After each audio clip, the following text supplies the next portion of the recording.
chers compatriotes de la République démocratique du Congo, batata, bamama, bandeko, bana, pe bakolo, bandeko, na pesi bino merci mingi, pe na kosenga bino, bolimbisi na mongo moke oyo tomemeli bino basango ya mboka.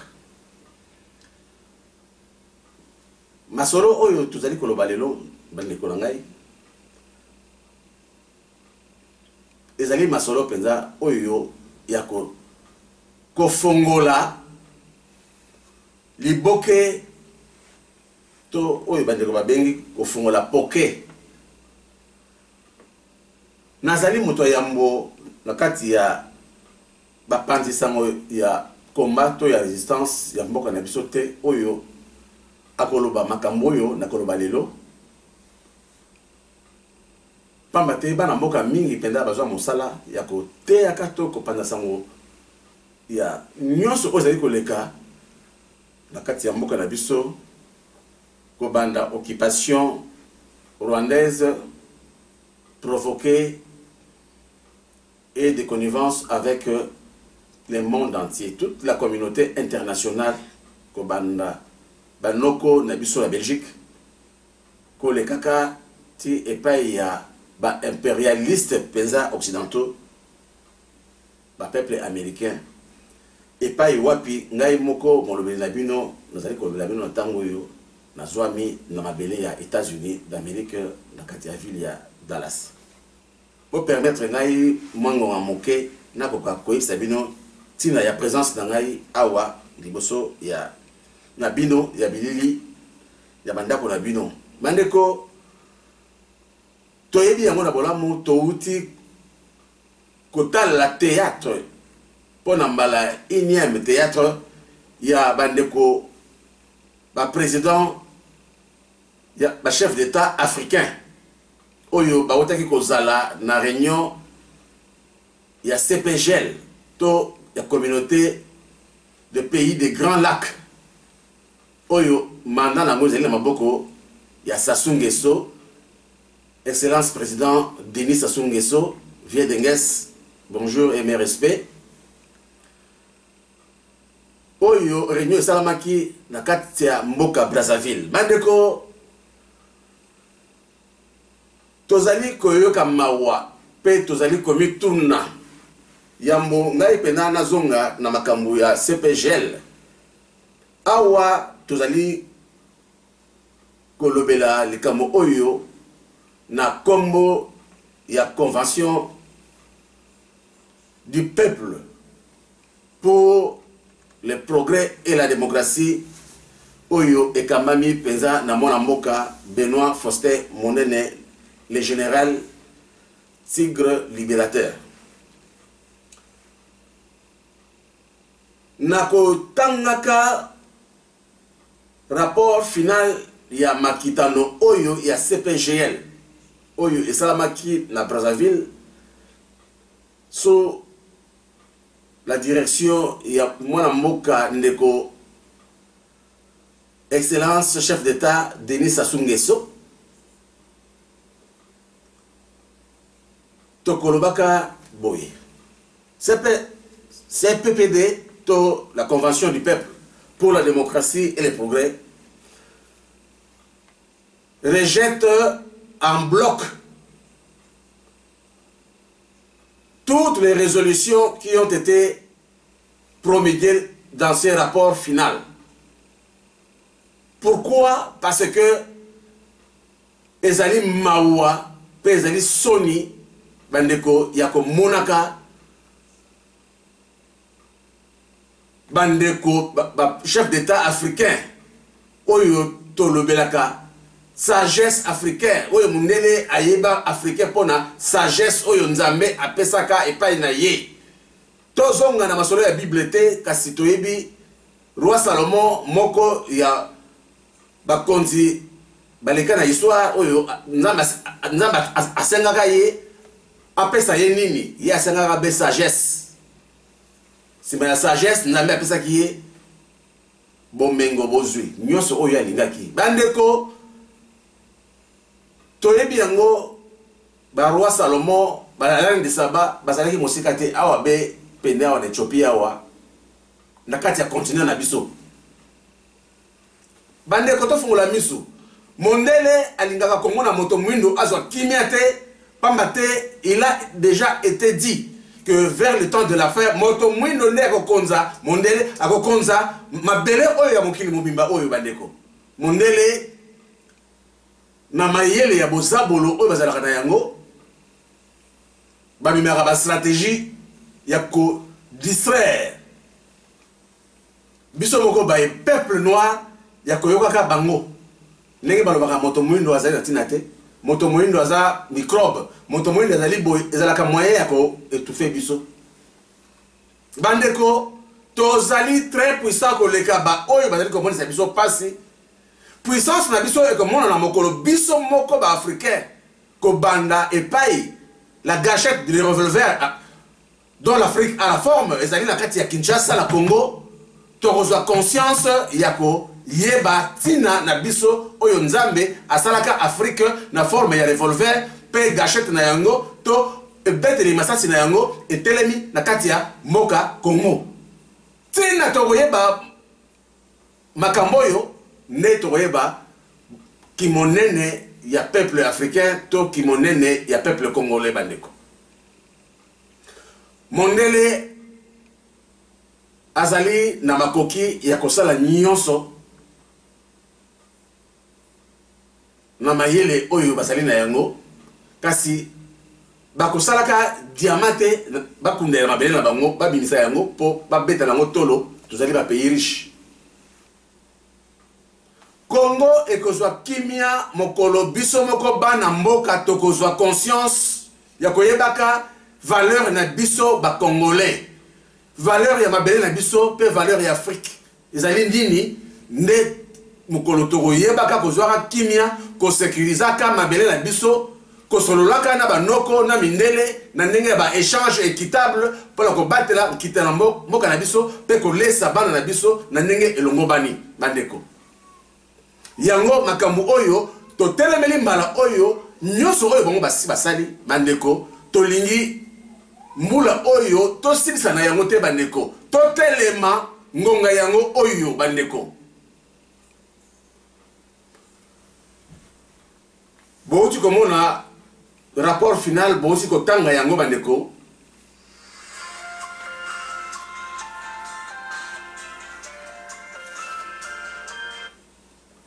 je suis en pleine émission s'il te plaît bouti komona rapport final il y a CPGL bandeko bangai mais quelle mascarade quel théâtre bandeko tozonga momuke sima mokolo ya investiture ya mwana ndeke oyo asala usurpation d'identité oyo tokotala be na miso boye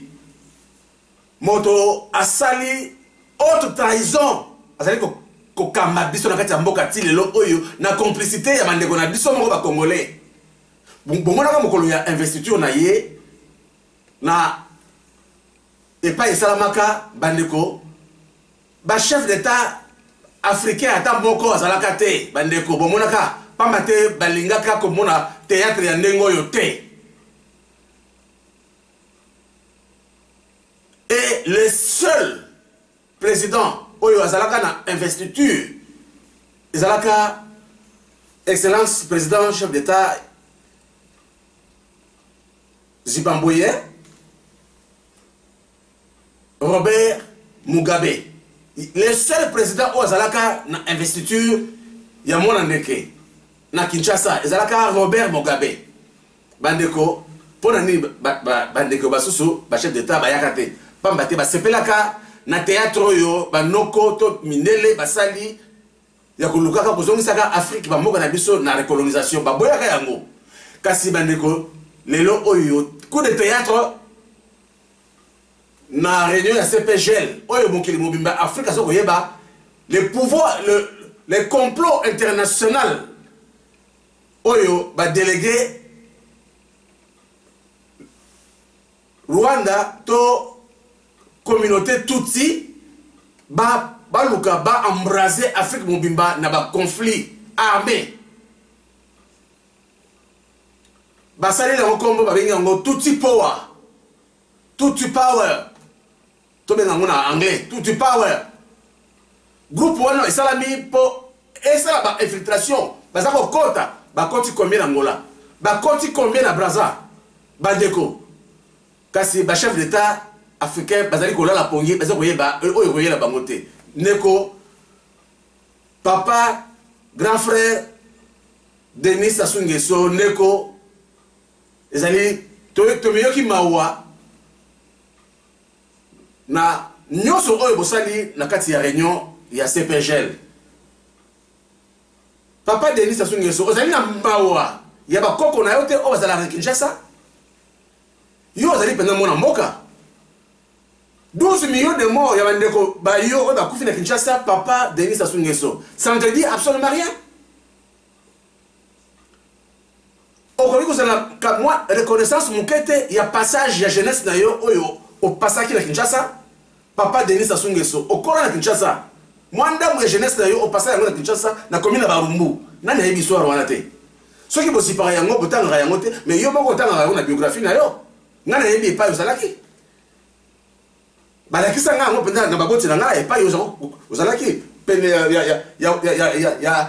ya zando wenza bamwa ozalaka côté ya wenza bamwa na commune ya Barumbu okola ne côté kuna viens d'Enges viens to yebi que ozo défendre ton collègue ya ba loge maçonnique pas mate bino kuna bozali ndenge wana kasi Tarasi mazonga pe moto vie. Zonga moto ko sumbela loboko oyo elesa kiyote. Tala le lo au peuple congolais, les deux peuples congolais, les deux capitales les plus rapprochées du monde. Tala le lo ba échange ya commerce na biso nenga ko tambola. Est-ce que c'est nenga zalaki? Soki yo moko le lo oyo oboya kotika moka pa mate olingi basaka na Congo te. Po oyebi Valeria République du Congo, comme la capitale, il y a Brazzaville et pas Yovani. Pour la ligne, on va la reconnaissance, il y a Mboga Oyo, Lesa Kiyote. Mboga Oyo, c'est-à-dire que Lesa et Kolo Oyo, c'est-à-dire qu'on combattait. Papa président Denis Sassou Nguesso. Quand la reconnaissance, mon cœur, c'est-à-dire que sous monté. Quand si on y habite, il y a un diable, il faut ça, Balouta Milaï. C'est vrai, Bino na Bino. Bino na Bino, vous allez, Balouta Milaï, pour vous allez, diable. Quand si, il y a bien que, oh, yo, c'est-à-dire qu'on protégeait. Azali vraiment, il y a mon corps parmi l'incarnation, il y a les anges déchus, démons. Tant moi, dans mon cœur, au Boudaka, dans salaka investiture naïe,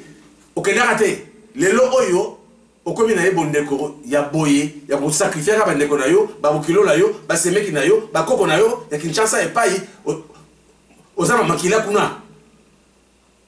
Maman bana oya sungiyo na kibokonzi, ti le lo oyo, naïe bite ceux qui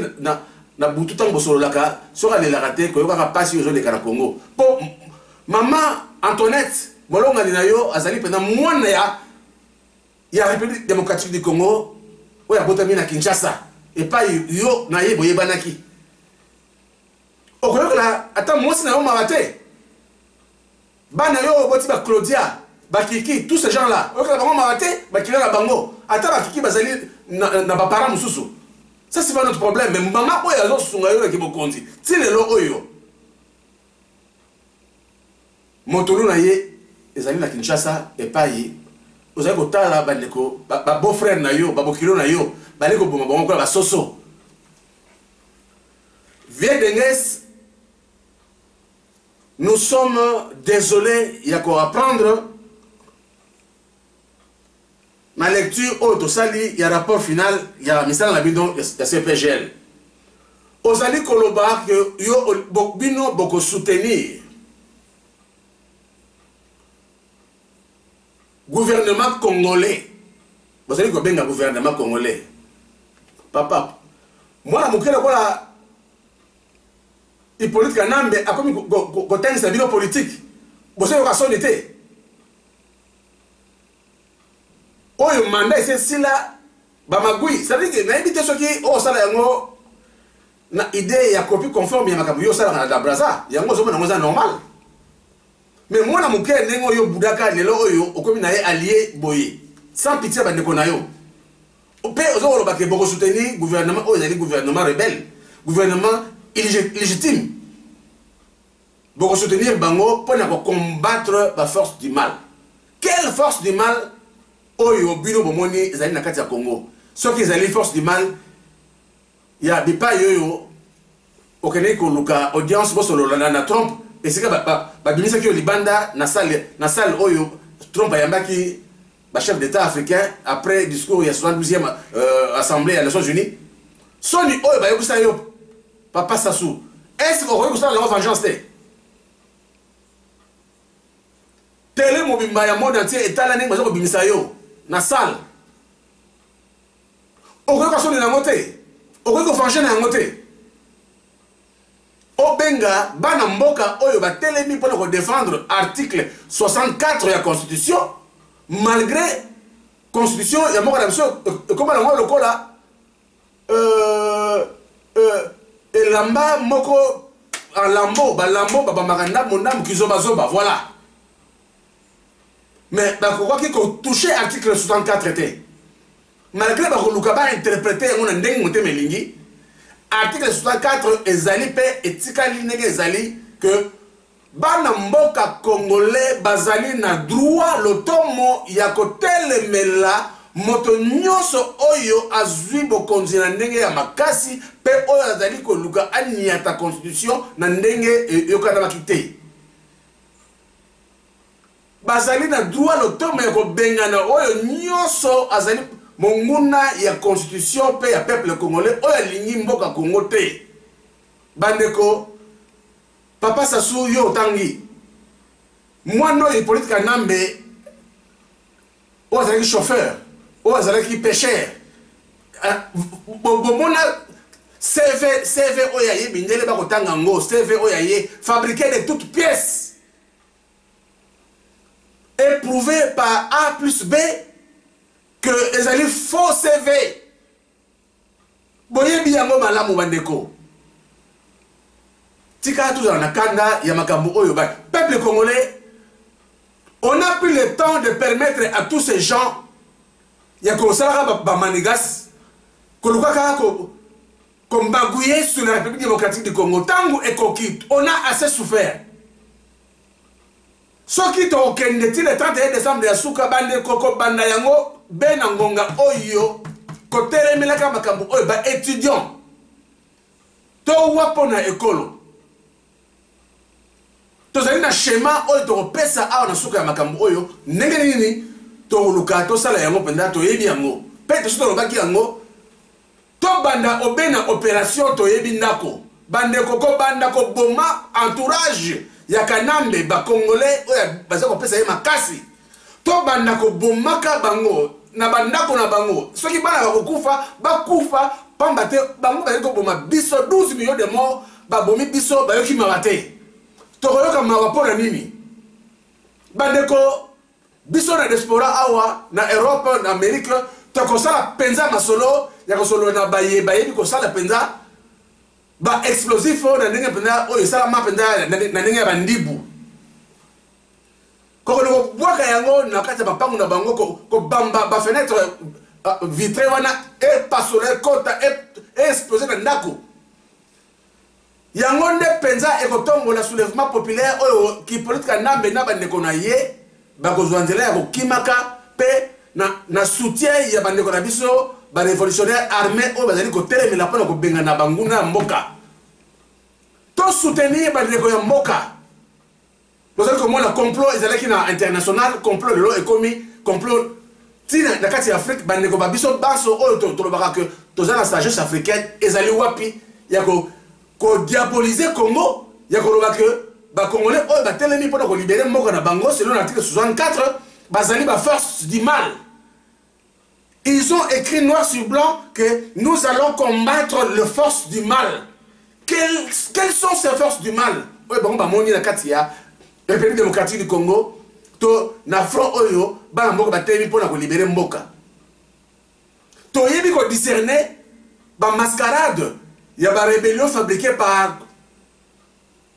impérialiste na marionnette na bango Kagame na Kaname to yebi ko distinguer yango bien oyo zali ko salema lelo oyo bana mboka o ba telemi bandeko tolongo la distraction d'esprit il y a bazizani ba conflit il y a n'importe quoi ce que l'on dit tient mbongo ya soutenir action oyo otie ce qui ko te vanda kolobelo côté pambate ce qui est à la force pendant du mal oyo nege ba lelo yo ba impérialiste africain ba chef d'état oyo lelo ba soutenir moi na ndeke na makambo oyo ya résolution ya CPGL ko bengaka que ba oyo bundela mboka bazali les forces du mal so les forces du mal bandeko mais ti lelo oyo makambo oyo et résister les sous-souté mais makambo na essayer bana kala bandeko yango tuzali koloba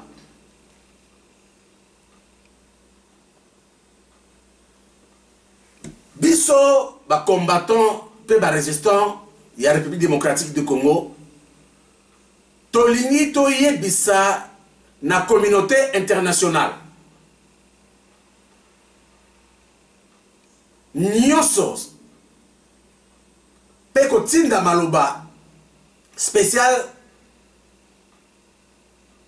na ba sénateur américain yako yeba démarche ya peuple congolais na kati ya révolution armée oyo ezali na est ezali démarche ya constitution ya mboka na biso ya article 64 oyo elobi que peuple congolais azali na droit ya kotelemela moto nyonso oyo ya kokota na Congo pona koluka kozwa kibokonzi na makasi to konyata mibeko ya mboka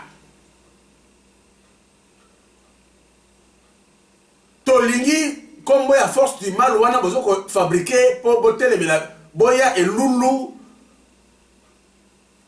ko soutenir après 12 millions de morts oyo bon multipliant par 2 tozali banyabate bandeko mitu na biso miso na biso efungwami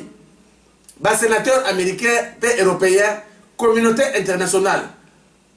bozali bato botangi ata complot oyo bozali konyata mboka na biso euti epai na bino boyeba na malamu ke ba mot français oyo bozali koplace mpona kodiabolize mboka na biso ezali kaka ba mot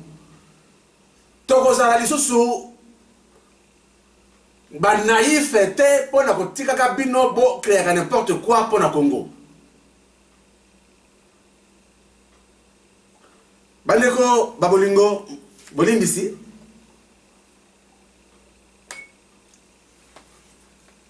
boyebi bino baso lelo oyo tokoki konima l'inacceptable te na kati ya mboka na biso peuple congolais ngonga yango oyo esi ebelemi bipai na bipai biso tozwami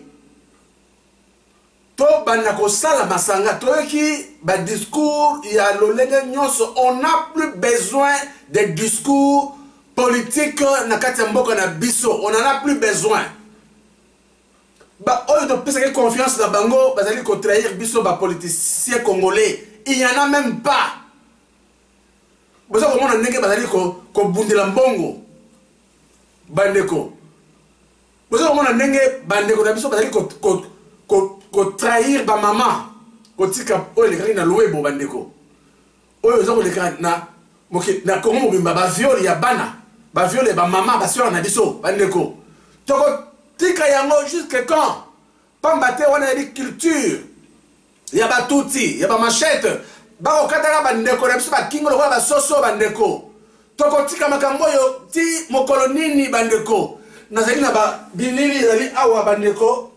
soki na ba bina tia bilili o zali awa na simana na awa na tia yango bandeko bokoyo ka somo pe aussi boyebi yango aussi monaki yango bako kateka bandeko bakingo lokola basoso ti mokolo ya lelo oyo bazo matisaka ndeko mwasi na singa lokola matisaka drapeau pe bakangisi yango na drapeau ya Amérique ya ba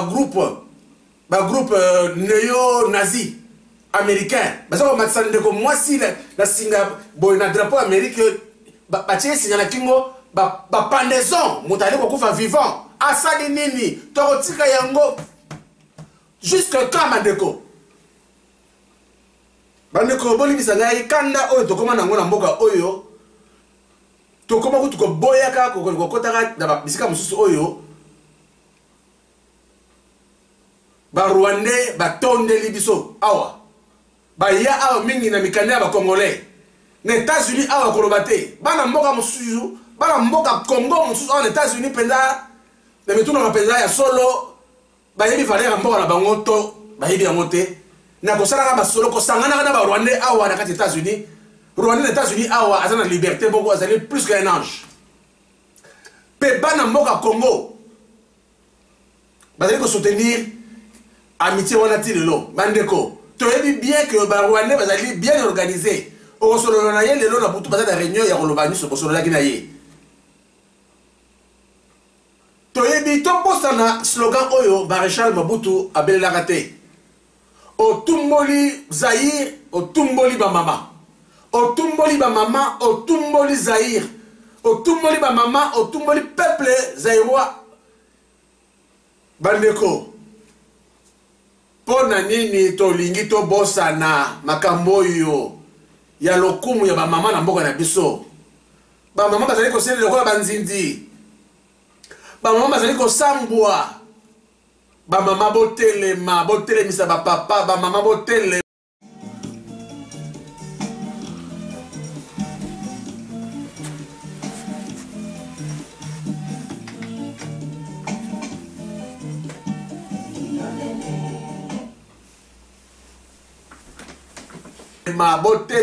botelema ba mama botelemisa ba papa to bima biso baso to kufera apon école akosala yango pété 12 millions de morts oya bomi eza moke et bon to kobanga le susu ni bandeko pe ya mbala oyo akokoka suko boma 12 millions wana te akoboma même pas 500 personnes mukolo to telemela peut-être oyo le 31 décembre wana ko banda organisation to banda yango awa na mois ya octobre le 26 le 27 le 28 coup d'envoi et CKI ko banda le 26 octobre coup d'envoi et pesami ya ba soulèvement populaire oyo ke mabiso tina le 31 décembre bandeko toko tikela mboka na biso na maboko ya bapa ya lisusu te jamais tokolinga batuti oyo bazali bapa ya na kati ya mboka na biso bakoma ba dirigeant mboka na biso histoire wana esalama na mokili nini esalama wapi tokoki mpe kosala masolo ya ba élection wana te bandeko toza kolala mpona nini toyebi ke banganga zabolo kitisa banganga oyo bango baza kosalela mpona kolembisa bayele na biso kasi nzambe oyo asalaka mabele ya Congo oyo baza kowela aleki zabolo ye moto asalaka zabolo akotelemisa biso mpe akokwesa bango bandeko botika makambo ya ba dialogue ya ba élection ya wapi mission ya ba Rwandais oyo batika nambe liboso ezali ya koluka par tous les moyens bakatela bango mwa maboko ya Congo ngambo ezalaka côté ya est et comme ya bango comme ça ba américain bakende komi vandela kuna bakonza bayiba kita mboka ndenge basalaki awa na Amérique babengana bakolo mboka copie conforme ya makambo oyo otomona na Congo ezali yango nde bakosala na Congo makambo basalaka awa ya kobengana bakolo mboka ba mexicain bakoma kofanda na ba réserve bango bazwa mboka bakei na Irak basali ndenge oyo lelo oyo omoni ndenge balobaka ke nganga ayebi kopesa maladie kasi ayebi kobongisa te me babongisa Irak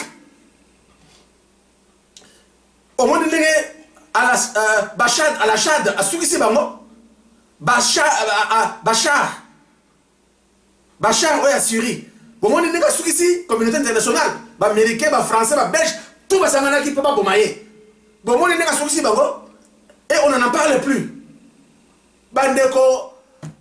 bapeuple oyo lisu tokomona oyo bazali na bango eloko te soki bino moko bakolo mboka botelemeli bango bazali na makasi ya kosala oyo basalaka te. Bandeko otala exemple ya Syrie. Ba impérialiste bakendeki po baluka balongola. Mais comment bino bokouta musika bolongola ka to botiaka bakonzi na bikolo oyo ya bino te. Bandeko mbaloyo to suki sapena makambo oyo. Nazali makambo mingi ya koloba. Bandeko na ngai bazoko mona déjà awa maya miso ekomi ko bimangai. Na kozala penza na makasi lisusu mingi ya kosolo na bino te. Na koyebisa bino na mokuse biso na convention du peuple pour le progrès et la démocratie to boyi résolution per rapport final ya réunion ya ba chef d'état ya CPGL oyo bazo koloba ke ba reconduire Sassou Nguesso so koloba ba reconduire dialogue ya Saint-Sylvestre. C'est là Saint-Sylvestre oyo déjà polite anyata yango asubila yango aloba que jamais bozala élection ezalate na boyi. Lelo oyo ba déclarer biso kutu guerre ya clairement boye élection salama dans 405 jours équivalent il y a 2 ans et demi. Bandeko. Est-ce que vous vous rendez compte qu'il y a un complot au sein de la mort à l'œil nu?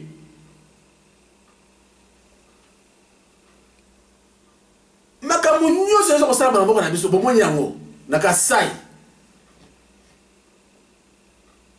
Bandeko. Nazali soso na makasi ya koloba mingi te.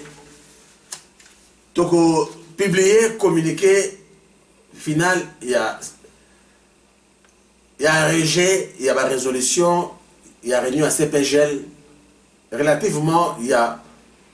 vision, il y a parti politique que CPPD, Convention du peuple pour la démocratie. Sur les réseaux sociaux, pour botanga yango, boyeba nini otolobi. Mais en quelque sorte, oyo na outi ko ça la développement, il y a un rapport final, il y a communiqué. Il y a présidence, il y a convention du peuple pour la démocratie. Oyo, camarade président Faustin Monene Aouti ko tinde la biso yango. Mingi ya koloba ezali ndeko kasi montema esi evi pota. Tokopesa merci mingi na mona moka président Robert Mugabe. Oyo azalaka na investiture na ye. Pour d'accord que Kabila Kanambe a comme président de la Congo, mais il est le seul président oyo aboyi résolution oyo basali wana ke babundisa ba Congolais. Oyo bazo benga que ba Congolais ba ko bunda na est ba force du mal que ba combattre bango. Dit quand on parle de combattre quelque chose na ba force gouvernementale. Mais il commence à quitter, combattre. Et il a un peuple congolais et il sous. Le seul président Robert Mugabe, a boyi résolution, a boyi, a lobby clairement qu'il n'y a pas de force du mal à l'Est. Ce sont les compatriotes, ce sont les peuples congolais qui se sont levés pour défendre leur patrie en appuyant les démarches de l'article 64 de leur constitution. Bandeko Tolo Bayango na munoko nini peuple congolais. La mère Mende, yewana na Bruxelles, lelo azali na réunion, lelo le 23, lundi le 23 azali na audience na ministère des Affaires étrangères, kuna bana mboka européen parce que ba telemela ki ba keleki kozela ba mona ependa akosaki ki yaye kotala maman na yeza malade. Mais sous les sanctions il y a Union européenne, maladie à maman tote ezalaka te boko kota te. Oyo comme ni complot au monde la vis-à-vis. Donc il n'y a pas de complot. Il n'y a pas de sanctions. Lobby Zola Oya, tu vois que Bakani ne peut pas moko awa na ba financement il y a un groupe terroriste. Oyo pena Amérique linga koyo kama kambote. Amérique a sacrifié ma américain au baiki ko ça enquête alors ba le côté. Amérique a sali makambo mingi a le côté. Mbalo yango yo Amérique a boya ko combat terroriste. Tout le monde déjà na est Kanambe a ça va dire que recruter ma terroriste. Amérique n'en parle pas. bauti ko kanga ndeko ya kaname moko na makambo ya financement ya terrorisme preuve à l'appui yango to kotala ekosuka boni bandeko bureau ya CPI oyo ezala kati ya ville de Kinshasa bandeko tango to bana opération to yebi ndaku eloko liboso to kokende ko tumba ko buka ezali bureau ya CPI bandeko pe président oyo to kozwa mbala ya sima to kosenga ye contrat ya CPI wana il faut ekufa CPI ezali lokola cellule prison ya ba noir ya ba étranger et ça on ça que biso ba noir doit être toujours sous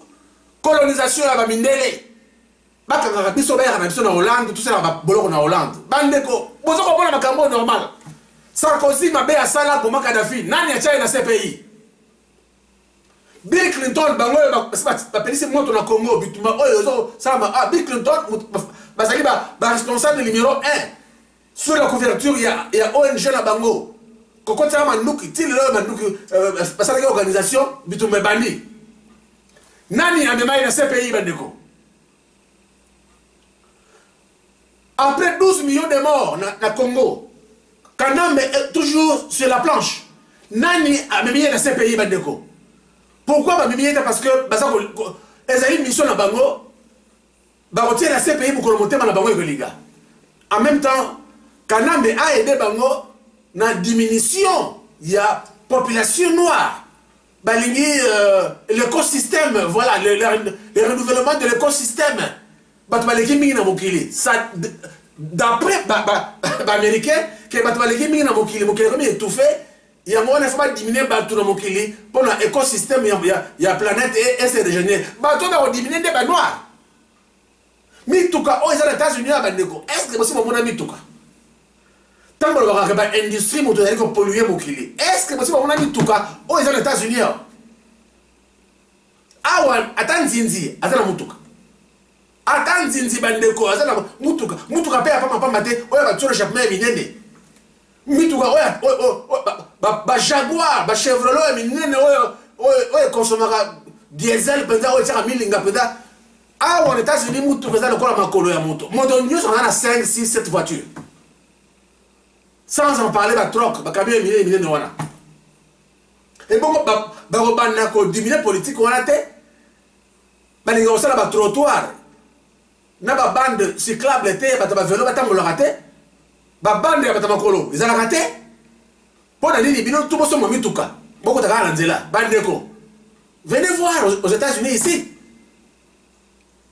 ba ko bande osala politique ya diminution ba véhicule te na ba émission na bango so polluer ba bande ko ba ke ba ko diminuer démographie ya mokili à partir de la discrimination il y a peuple noir peuple bandeko na Congo Nigeria a plus de 300 millions d'habitants. Pour les gens qui ont été pour les gens qui ont été basali Boko Haram et ceux qui ont été pour les gens qui ont été Chine na Inde peuple noir azali nyamate azali nzinzite bandeko to tele melamboka na biso bandeko makambo yo ndenge to solo lobi boye plus rien ne sera comme avant. Kobanda to longola kanambe awa. Bana mboka botiki la makambo oyo kaka ba pandisango ya media ya diaspora te. Botiki la makambo oyo ya kotelemela mboka na biso kaka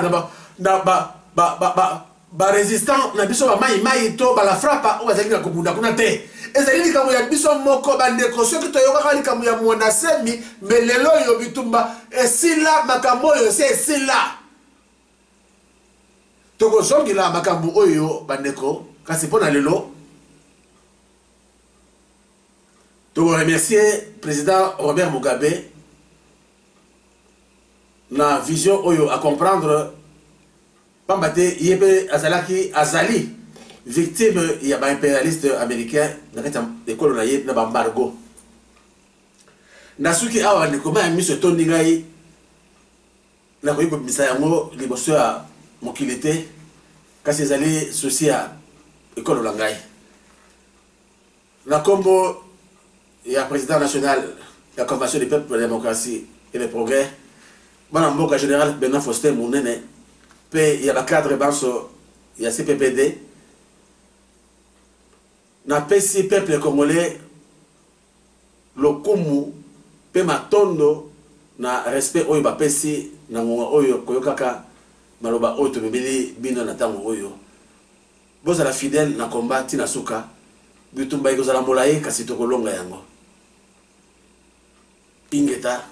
ingeta ingeta tout pour le peuple et rien que pour le peuple, la patrie ou la mort, le peuple vaincra.